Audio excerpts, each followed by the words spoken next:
Pemilu 2014 akan diikuti oleh lebih dari 50 juta pemilih pemula. Banyak di antara pemilih pemula yang belum memahami cara mencoblos yang benar. Reporter SCTV Desa Pridini akan menyampaikan panduan cara mencoblos yang benar.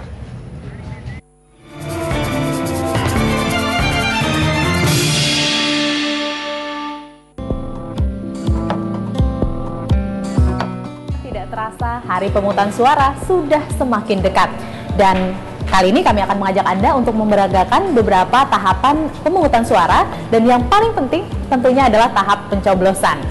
Nantinya saat tiba di tempat pemungutan suara atau TPS, Anda yang bermukim di seluruh Indonesia kecuali DKI Jakarta akan memperoleh 4 surat suara seperti ini.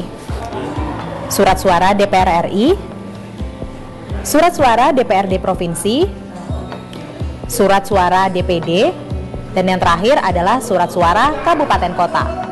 Dan kali ini kami akan mengambil contoh untuk mencoblos calon wakil rakyat yang akan duduk di DPR RI. Setibanya di bilik suara, Anda akan mulai melakukan tahapan pencoblosan.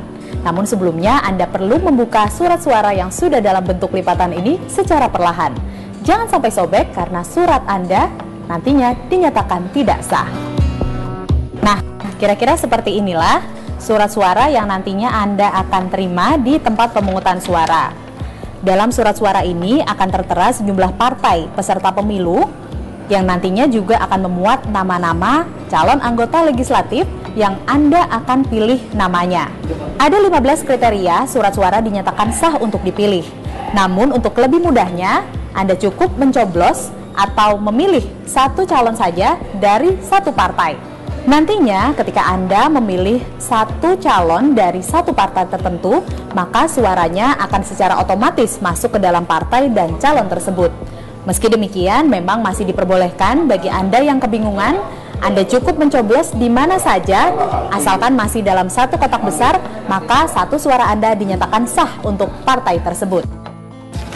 Sesuai dengan anjuran dari Komisi Pemilihan Umum, Anda bisa mencoblos satu nama dalam satu partai. Dengan satu kali mencoblos saja, suara Anda sudah dinyatakan sah untuk calon yang bersangkutan dan partai tersebut. Dan setelah itu, Anda harus melipat surat suara ini kembali sebelum memasukkannya ke dalam kotak suara.